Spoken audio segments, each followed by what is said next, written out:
اعوذ باللہ من الشیطان الرجیم بسم اللہ الرحمن الرحیم۔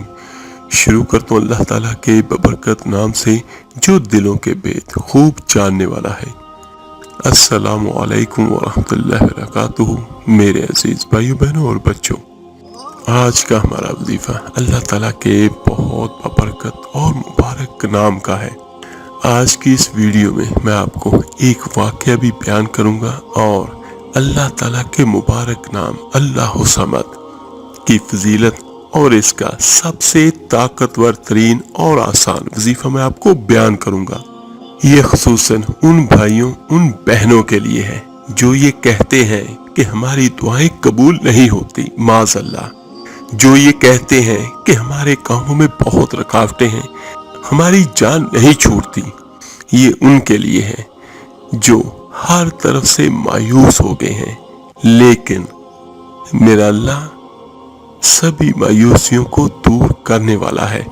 اور بہت سارے میرے بھائی بہن ایسے ہیں جو محنت نہیں کرتے، اللہ کو نہیں پکارتے اپنی مدد کے لیے، اور پھر معاذ اللہ یہ الفاظ کہتے ہیں کہ اللہ ہماری نہیں سنتا۔ یہ تو شرط ہے کہ آپ اللہ کو پکاریں۔ ہاں بے شک میرا اللہ ہر چیز کا جاننے والا ہے، لیکن اللہ تعالیٰ نے کچھ قوانین کو مرتب کیا ہے، کچھ احکامات اس نے ہمیں دیے ہیں، تو ہمیں ان پر عمل کرنا ہے اور اپنی حاجات کو اللہ تعالیٰ کے در سے پورا کرنا ہے۔ یہ آج والا وظیفہ ان سبھی بھائیوں بہنوں کے لیے ہے جو کسی بھی حاجت کو پورا کرنا چاہتے ہیں، کسی بھی مشکل پریشانی سے نجات حاصل کرنا چاہتے ہیں۔ جس طرح کسی کا کاروبار نہیں چلتا، کسی میرے بھائی بہن کی شادی نہیں ہوتی، کوئی میرا بھائی بہن بے اولاد ہے، خواہ دنیا کی کتنی ہی بڑی مشکل کیوں نہ ہو، خواہ دنیا کی کتنی ہی بڑی حاجت کیوں نہ ہو، انشاءاللہ تعالی اللہ کے اس مبارک نام اللہ الصمد سے ہر چیز آپ کو ملے گی، لیکن یقین اور اعتماد کے ساتھ آپ نے کرنا ہے، اور جس طرح میں بیان کروں گا اسی طرح آپ نے کرنا ہے۔ اور جو میرا بھائی بہن یہ کریں تو وہ نیچے کمنٹس میں اپنا نام بھی لکھ دیں، تو انشاءاللہ تعالی میں بھی خصوصاً اس اپنے بھائی یا بہن کے لیے دعا کروں گا۔ وہ کیا کسی شاعر نے خوب کہا ہے، ضائع نہ کر الفاظ اپنے ہر کسی کے لیے، خاموش رہ کر دیکھ تجھے سمجھتا کون ہے۔ میرے عزیز بھائیو بہنوں اور بچوں، جس اللہ نے ہمیں پیدا فرمایا ہے، یقیناً وہ اللہ ہمیں سمجھتا بھی ہے اور ہماری ہر دعاؤں کو قبول کرنے والا بھی ہے، اور بے شک اسی کے ہاتھ میں ہے ہر چیز کا قبضہ۔ میرے عزیز بھائیو بہنوں اور بچوں، تقدیر کا لکھا یقیناً اٹل ہے، لیکن حدیث مبارکہ کی روشنی میں دعا وہ واحد عمل ہے جو تقدیر کا لکھے کو بدل دیتی ہے۔ یہ میرے آقا کریم صلی اللہ علیہ وآلہ وسلم کا ارشاد مبارک ہے۔ اللہ تعالیٰ اپنے کسی بھی نیک بندے کی دعاؤں کے طفیل کسی کی تقدیر کو بھی بدل دیتے ہیں، چاہے وہ دعا کرے اپنے لیے یا وہ دعا کرے کسی کے لیے۔ اور یہ بہت اہم معاملہ ہے جو ہم لوگ بدقسمتی سے نہیں سمجھتے، اور اسی دلیل کے طور پر میں آپ کو ایک سچا واقعہ بیان کرتا ہوں۔ حضرت موسیٰ علیہ السلام اللہ تعالیٰ کے نہایت جلیل القدر اور برگزیدہ پیغمبر ہوئے ہیں۔ حضرت موسیٰ علیہ السلام کو کلیم اللہ کا لقب حاصل ہے، لا الہ الا اللہ موسیٰ کلیم اللہ۔ اس کا معنی کیا ہے کہ جو اللہ تعالیٰ سے ہم کلام ہوتا ہو۔ اور یہ بھی یاد رکھیے کہ حضرت موسیٰ علیہ السلام وہ واحد پیغمبر ہیں جن کو کوہ طور پر اللہ تعالیٰ سے براہ راست ہم کلام ہونے کا شرف حاصل ہوا۔ ایسے ہی ایک بار حضرت موسیٰ علیہ السلام اللہ تعالیٰ سے ہم کلام ہونے کی غرض سے کوہ طور کی جانب رواں دواں تھے کہ آپ کو راستے میں ایک عورت نظر آئی جو زاروں قطار رو رہی تھی۔ حضرت موسیٰ علیہ السلام نے جب اس عورت کو دیکھا تو رک گئے۔ حضرت موسیٰ علیہ السلام بہت نرم دل تھے، جب آپ نے اس عورت کو یوں بے قرار روتے دیکھا تو آپ سے رہا نہیں گیا، آپ اس عورت کے پاس تشریف لے گئے اور اس سے رونے کی وجہ پوچھی تو اس عورت نے روتے ہوئے جواب دیا، حضرت میں بے اولاد ہوں، میری کوئی اولاد نہیں، اور لوگ مجھے بانجھ ہونے کے طعنے دیتے ہیں۔ آپ اللہ کے پیارے نبی ہیں اور اللہ تعالیٰ سے ہم کلام ہوتے ہیں۔ اگر آپ میرے متعلق اللہ تعالیٰ سے دریافت کر لیں کہ میرے ہاں کبھی کوئی اولاد ہوگی یا نہیں، میں یہاں پر اسی آس میں بیٹھی ہوئی تھی۔ حضرت موسیٰ علیہ السلام نے اس عورت کو تسلی دی اور فرمانے لگے، میں تمہارا یہ کام ضرور کر دوں گا۔ اس کے بعد پھر حضرت موسیٰ علیہ السلام کوہ طور کی جانب رواں دواں ہو گئے، اور جب کوہ طور پر پہنچے اور اللہ تعالیٰ سے ہم کلام ہوئے، اس کے بعد آپ نے اس عورت کے متعلق اللہ تعالیٰ سے سوال کیا اور دریافت فرمایا کہ اس کے اولاد ہوگی یا کتنی ہوگی یا نہیں ہوگی۔ تو اللہ تعالیٰ نے جواب دیا، اے موسیٰ، یہ تقدیر کا لکھا ہوا ہے، اس عورت کے ہاں کبھی کوئی اولاد نہیں ہوگی، بس اسے چاہیے کہ وہ آزمائش پر صبر کرے۔ حضرت موسیٰ علیہ السلام نے یہ سنا تو آپ بہت رنجیدہ ہو گئے، اور آپ جب باقی بھی باتیں کر چکے اور واپس پلٹے تشریف لائے تو آپ نے دیکھا وہ عورت آپ کی منتظر ہے۔ حضرت موسیٰ علیہ السلام کو آتے ہوئے دیکھ کر وہ عورت اپنی تقدیر کے بارے میں جاننے کے لیے بےتاب ہو گئی۔ حضرت موسیٰ علیہ السلام جب اس عورت کے قریب پہنچے تو آپ نے بہت دکھ کے ساتھ اسے کہا کہ تمہاری قسمت میں کوئی اولاد نہیں ہے۔ جب اس عورت نے سنا تو وہ بے ساختہ رونے لگی۔ حضرت موسیٰ علیہ السلام نے اس عورت کو تسلی دیتے ہوئے فرمایا، اس میں بھی اللہ تعالیٰ کی کوئی نہ کوئی حکمت ہوگی، بس تم صبر کرو، یہ اللہ تعالیٰ کی دین ہے، وہ جسے چاہے بیٹے عطا کرے اور جس کو چاہے بیٹیاں دے، اور جسے چاہے اپنی دونوں نعمتوں سے نواز دے۔ حضرت موسیٰ علیہ السلام نے اس عورت کو تسلی دی اور وہاں سے چل دیے۔ اس بات کو کافی عرصہ گزر گیا، اور ایک روز یوں ہوا کہ ایک اللہ کا بندہ درویش، اس کا گزر اس عورت کے گھر کے پاس ہوا جو کہ بھوکا تھا اور وہ روٹی کا سوال کر رہا تھا۔ جب اس عورت کے کان میں اس درویش کی آواز پہنچی تو اس نے درویش کو رکنے کو کہا، تو اس بانجھ عورت نے اس درویش کو کھانا کھلایا، جس کے بدلے کھانا کھایا تو کھانا کھانے کے بعد وہ درویش نے اس کو دعا دی اولاد کے بارے میں۔ اور یہ دیکھیے کہ ہوتا جو کچھ ہے وہ میرے اللہ کی رحمت سے ہی ہوتا ہے، تو اللہ کی رحمت سے اس درویش کی دعا قبول ہو گئی، اور اللہ تعالیٰ نے اس بانجھ عورت کو اولاد کی نعمت سے نواز دیا۔ سبحان اللہ۔ وہ درویش بستی سے باہر ایک جگہ پر رہا کرتا تھا، اور مختلف روایت میں مختلف طرح سے یہ واقعہ درج ہے، لیکن جو میرے سامنے ہے وہ باحوالہ حیات الواقعات انبیاء علیہ السلام سے یہ میں آپ کو بیان کر رہا ہوں۔ حضرت موسیٰ علیہ السلام نے جب یہ سنا، یہ واقعہ ان کے علم میں آیا، تو وہ حیران اور پریشان ہو گئے کہ خود اللہ تعالیٰ نے مجھے اس عورت کی تقدیر کا فیصلہ سنا دیا تھا کہ اس کے نصیب میں یعنی اس کی تقدیر میں اولاد نہیں ہے، تو پھر یہ کیسے ممکن ہو گیا؟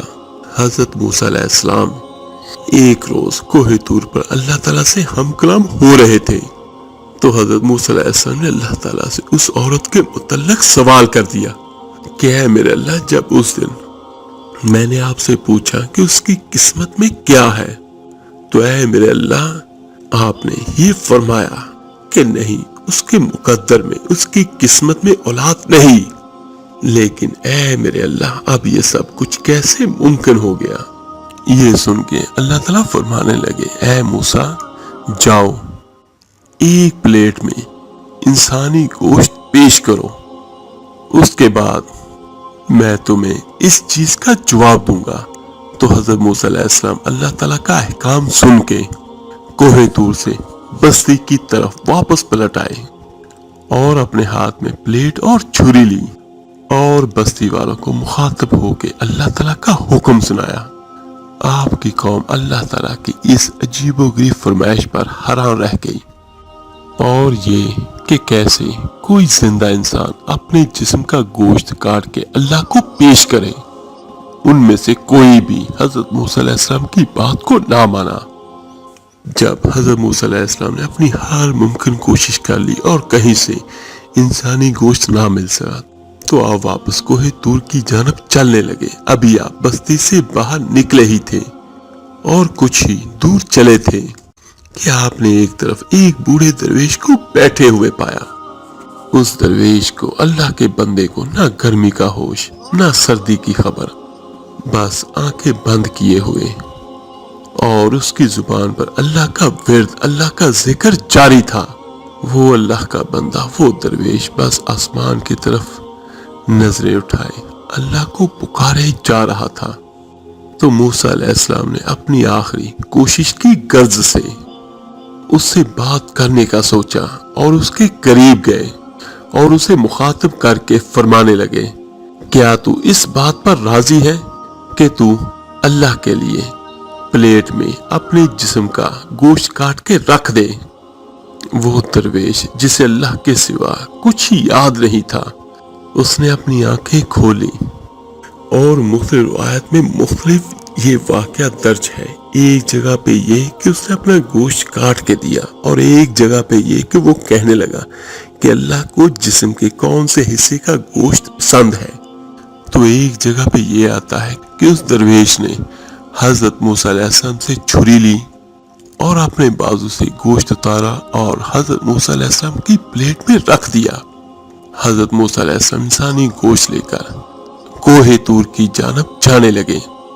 تو اس درویش نے آپ کو پھر آواز دی اور کہنے لگا، میں نے تو آپ کو اپنے بازو کا گوشت دیا ہے، لیکن کیا پتا اللہ کو کون سا گوشت چاہیے ہوگا۔ اور اس نے پھر اپنے جسم سے کچھ اور گوشت اتارا اور پھر رکھ دیا، اور پھر وہ درویش اللہ اللہ کرنے لگا، یعنی اللہ کا ذکر کرنے لگا، اور حضرت موسیٰ علیہ السلام دوبارہ کوہ طور کی جانب چل دیے۔ اور جب حضرت موسیٰ علیہ السلام اللہ تعالیٰ سے ہم کلام ہوئے، اور ساتھ ہی حضرت موسیٰ علیہ السلام نے پلیٹ رکھی، وہ پلیٹ جس پر اس درویش کے جسم کے گوشت کے ٹکڑے موجود تھے، تو اللہ تعالیٰ نے دریافت کیا، موسیٰ یہ گوشت کس سے لائے ہو؟ تو حضرت موسیٰ علیہ السلام نے سارا واقعہ بیان فرمایا۔ تو اللہ کریم فرمانے لگا، اے موسیٰ دیکھو یہ میرے بندے کا مجھ سے عشق ہے، اور اس عشق کی حد دیکھو، اس نے اپنی تکلیف کا نہیں سوچا، اور میری رضا اور خوشی کی خاطر اپنے جسم کی بوٹیاں کاٹ کے تمہاری پلیٹ میں رکھ دی۔ اے موسیٰ اب تم ہی بتاؤ، جب میرا ایسا بندہ جو میرے عشق میں خود سے بھی بے پرواہ ہے، تو تم مجھے بتاؤ جب وہ مجھ سے سوال کرے تو میں اس کی بات کیوں کر پوری نہیں کروں گا؟ اے موسیٰ یہ میرا وہی بندہ ہے جس نے اس عورت کے لیے سوال کیا تھا، میرے اس نیک بندے نے ہی اس عورت کے لیے اولاد کی دعا کی، تو بھلا میں کیسے اس کی حاجت کو پورا نہ کرتا؟ بس یہی وہ سبب ہے جس کی خاطر میں نے اس عورت کے لکھے ہوئے تقدیر کو پلٹ دیا۔ موسیٰ تم بھی تو انسان تھے، تم بھی تو مجھے اپنا گوشت عطا کر سکتے تھے، دے سکتے تھے۔ تو میرے عزیز بھائیوں بہنوں اور بچوں، اس سارے واقعے میں ہمارے لیے جو سیکھنے کے لیے تھا وہ یہ تھا کہ اللہ جس کی چاہے موڑ دے اور جس کی چاہے رکھ لے۔ اللہ کریم کی کسی کے ساتھ کوئی رشتہ داری نہیں ہے۔ میرا اللہ بے پرواہ ہے، میرا اللہ بے نیاز ہے، اللہ صمد۔ نہ اللہ کا کوئی مشیر ہے اور نہ ہی اللہ کا کوئی ساتھی ہے کہ اللہ تعالیٰ کسی سے پوچھ کے آپ کو یا مجھے عطا کرے۔ تو جس طرح میں پہلے آپ کو بیان کر چکا ہوں کہ آقا کریم صلی اللہ علیہ وآلہ وسلم کا واضح ارشاد ہے کہ تقدیر کو کوئی چیز بدل نہیں سکتی سوائے دعا کے۔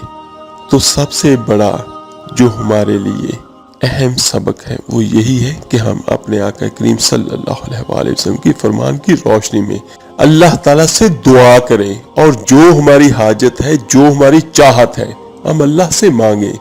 ہم لوگوں کے سامنے ہاتھ پھیلائیں، لوگوں سے اپنی تکلیف کا ذکر کریں، لوگوں سے اپنے درد کی دعا مانگیں، تو کیا یہ بہتر نہیں ہے کہ ہم اس اللہ کو پکارے، اس اللہ کو یاد کرے، اس اللہ سے اپنی حاجت بیان کرے جو ہر چیز پر قادر ہے اور جو دینے کے بعد احسان بھی نہیں جتلاتا۔ تو میرے عزیز بھائیو بہنوں اور بچوں، چلتے ہیں اپنے آج کے وظیفے اور عمل کی طرف۔ جس طرح میں پہلے بیان کر چکا ہوں کہ جو میرا بھائی بہن یہ کرنا چاہے تو وہ نیچے کمنٹس میں بھی اپنا نام درج کر دے، اپنا اور اپنی والدہ کا نام صحیح، تو انشاءاللہ تعالیٰ وہ بھی وظیفہ کریں اور میں بھی اس کے لیے اللہ تعالیٰ سے دعا کروں گا۔ تو انشاءاللہ تعالیٰ جو بھی میری بھائی بہن کی کوئی حاجت ہوگی وہ اللہ کی رحمت سے ضرور پوری ہوگی۔ اور ایک بات ہمیشہ یاد رکھیے گا، اللہ تعالیٰ کے جو خزانے ہیں وہ اللہ کے اپنے لیے نہیں ہیں۔ اللہ تعالیٰ ہر چیز سے بے نیاز ہے، وہ جو کچھ بھی ہے اللہ کے پاس وہ سارا کچھ ہمارے لیے ہے۔ اللہ تعالیٰ تو دینا چاہتا ہے اور اللہ تعالیٰ دیتا ہے۔ تو میرے عزیز بھائیو بہنوں اور بچوں، وظیفے کا سب سے بہترین وقت جو ہے وہ یا تو بعد نماز تہجد کا ہوتا ہے یا پھر بعد نماز عشاء کا ہوتا ہے۔ اگر آپ کسی اور وقت کرتے ہیں تو وہ وقت سیم سا نہیں رہتا۔ یعنی یہ وظیفے کا یا کسی بھی عمل کا اصول ہوتا ہے کہ ایک جگہ اور ایک وقت مقرر کر کے پڑھیں۔ یعنی آج اگر آپ عشاء کی نماز کے بعد پڑھتے ہیں، جس طرح عشاء کی نماز 8:30 ہوتی ہے یا 8:45 ہوتی ہے، تو جو بھی میرا بھائی بہن پڑھنا چاہے وہ اسی طرح پڑھے کہ جب بھی عشاء کی نماز ہو جائے یا عشاء کی اذان ہو تو اس کے بعد عشاء کی نماز پڑھے اور اس کے بعد اس عمل کو کر لے روزانہ ایک جگہ اور ایک وقت مقرر کر کے۔ ہاں، جس طرح نماز کا ٹائم آگے ہوتا ہے یا پیچھے ہوتا ہے، اسی طرح اس کو آگے یا پیچھے تھوڑا سا 5 منٹ 10 منٹ 15 منٹ کر سکتے ہیں۔ خوشبو کا استعمال ضرور کریں اور اس لفظ کو بسم اللہ الرحمن الرحیم اللہ الصمد کو چلتے پھرتے بھی اپنی زبان پر ورد رکھیں سارا دن۔ جو بھی کوئی کام کرتا ہے، کوئی گھر کے کام کرتا ہے، باہر کے کام کرتا ہے، کوئی کاروبار کرتا ہے، جب بھی اس کی زبان خاموش ہو، یعنی وہ کسی سے ہم کلام نہ ہو رہا ہو، تو ساتھ ساتھ اس لفظ کا ورد بھی کرتا رہے یا کرتی رہے۔ اور بعد نماز عشاء پانی کا ایک گلاس ہاتھ میں رکھے، اول آ کر 11 بار درود ابراہیمی نماز والا پڑھے اور اس کے بعد اللہ الصمد کی 11 تسبیح کرے، یعنی اس کو روزانہ 1100 بار پڑھے اور پانی پہ دم کرے۔ ہاں، اگر کسی میرے بھائی بہن کو کوئی اندیشہ ہو یا کوئی خوف محسوس ہو، ویسے ہوتا نہیں کیونکہ یہ بڑا مبارک اور بڑا پیارا نام ہے۔ ویسے تو اللہ تعالیٰ کے سارے نام ہی بہت پیارے ہیں اور سبحان اللہ بہت ہی مبارک نام ہے، لیکن پھر بھی اگر کسی میرے بھائی بہن کو کوئی مشکل ہو، کوئی پریشانی ہو یا ڈر لگے تو وہ آیت الکرسی کا حصار کر لے۔ 7 بار آیت الکرسی پڑھ کے اپنے آپ کو حصار میں کر لے، اور حصار کا تفصیل کے ساتھ جو حصار کرنے کا طریقہ ہے وہ نیچے میں ڈسکرپشن میں بھی لکھ دیتا ہوں۔ یا سمپل 7 بار آیت الکرسی پڑھے، چاروں کونوں پہ پھونک مارے، اپنے ہاتھوں پہ پھونک مارے اور اپنے جسم پہ مار لے اور یہ کہتے اے میرے اللہ میں تیرے پاک کلام کی حفاظت میں ہوں۔ اس کے بعد اپنے وظیفے کو شروع کرے۔ خوشبو کا استعمال لازمی کرے۔ خوشبو لگانا انبیاء علیہ السلام کی سنت ہے، اور میں آپ کو وہ عمل اور وہ وظائف بیان کرتا ہوں جس کا رزلٹ 100% ہوتا ہے اور جس کا اثر بہت جلدی شروع ہو جاتا ہے۔ انشاءاللہ تعالی یہ اتنا زبردست عمل ہے کہ اس کا رزلٹ آپ 7 سے 10 دنوں کے اندر اندر ضرور دیکھو گے، لیکن کوشش کیجئے گا کہ اس کو آپ 41 دن مکمل کر لیں۔ روزانہ دم کریں پانی پہ، اور اس کے بعد جب آپ کا وظیفہ مکمل ہو جائے تو ہاتھ اٹھا کے اللہ تعالیٰ سے دعا کریں۔ آپ کے کپڑے بھی صاف ستھرے ہوں۔ جس جگہ پہ آپ نے عمل کرنا ہے کوشش کیجئے کسی الگ سے تنہائی جگہ میں جہاں پہ کوئی آپ کو بلائے نہ۔ اللہ تعالیٰ سے دعا کریں اپنے لیے بھی اور باقی سبھی بھائیوں بہنوں کے لیے بھی، انسانوں کے لیے بھی، جنات کے لیے بھی۔ اللہ تعالیٰ سبھی کی حاجات کو اپنے غیب کے خزانوں سے پوری کرے، اور جس پانی پہ آپ نے دم کیا ہوا ہے وہ پانی آپ خود پئیں، گھر والوں کو پلائیں، چھوٹے چھوٹے گھونٹ لے کر دیواروں پہ چھڑکاؤ کریں۔ اوپر نیچے زمین پہ نہیں گرنا چاہیے، یہ بے ادبی ہوتی ہے۔ اللہ کے پاک کلام میں، اللہ کے نام میں بہت طاقت ہوتی ہے۔ یہ پانی پئیں گے، آپ اپنی دیواروں پہ چھڑکائیں گے تو اللہ تعالیٰ کی رحمتیں ہوں گی۔ جس میرے بھائی کی شادی نہیں ہوتی وہ اپنے سر کو لگائے اور دعا بھی کرے، پانی کو پیے بھی، تو انشاءاللہ تعالیٰ جو بھی کوئی رشتہ ہوگا وہ اسے ضرور قبول کریں گے۔ جو بھی اسے کوئی دیکھنے کے لیے آئے گا تو انشاءاللہ تعالیٰ اس کی طرف سے ہاں ہی ہاں ہوگی۔ روزانہ کرے یہ عمل، پانی پیے بھی، سر کو بھی لگائے۔ اور اگر کسی میرے بھائی بہن کا کاروبار نہیں چلتا تو وہ اپنے کاروبار کی جگہ پہ اس کے چھڑکاؤ کرے۔ اگر کوئی مل ہے، کوئی اور چیز ہے تو بس اللہ سے دعا کرے، اپنے گھر میں اس پانی کا چھڑکاؤ کرے اور اللہ تعالیٰ سے دعا کرے اپنے رزق کے لیے۔ میرے عزیز بھائی بہن اور بچوں، ہم مسلمان ہیں، ہمارا ایک ہی اللہ ہے، ہم نے اسی سے مانگنا ہے جو بھی ہماری حاجت ہے۔ اور اللہ ایک واحد ہستی وہ ہے جس سے بندہ کھل کے مانگ سکتا ہے۔ اللہ تعالیٰ سے دعا ہے اللہ تعالیٰ سبھی کی مشکلات کو ختم کرے اور سبھی کی حاجات کو اپنے غیب کے خزانوں سے پوری کرے۔ آمین ثم آمین۔ آپ میرے لیے دعا کیجیے گا، انشاءاللہ میں آپ سب کے لیے ضرور دعا کروں گا۔ اس ویڈیو کو لائک اور شیئر ضرور کیجیے گا، صدقہ جاریہ سمجھ کر۔ آپ کے ایک شیئر کرنے سے جو اللہ کا کلام پڑھے گا، سنے گا، اس کا اجر، اس کا ثواب آپ کو اور مجھے، ہم سب کو ملے گا۔ تو ملتے ہیں انشاءاللہ تعالیٰ جلدی ایک نئی وظیفہ عمل کے ساتھ۔ اپنا بہت بہت خیال رکھیے گا۔ اللہ حافظ۔ علیہ وسلم، صلی اللہ علیہ وسلم، ابر کرم گے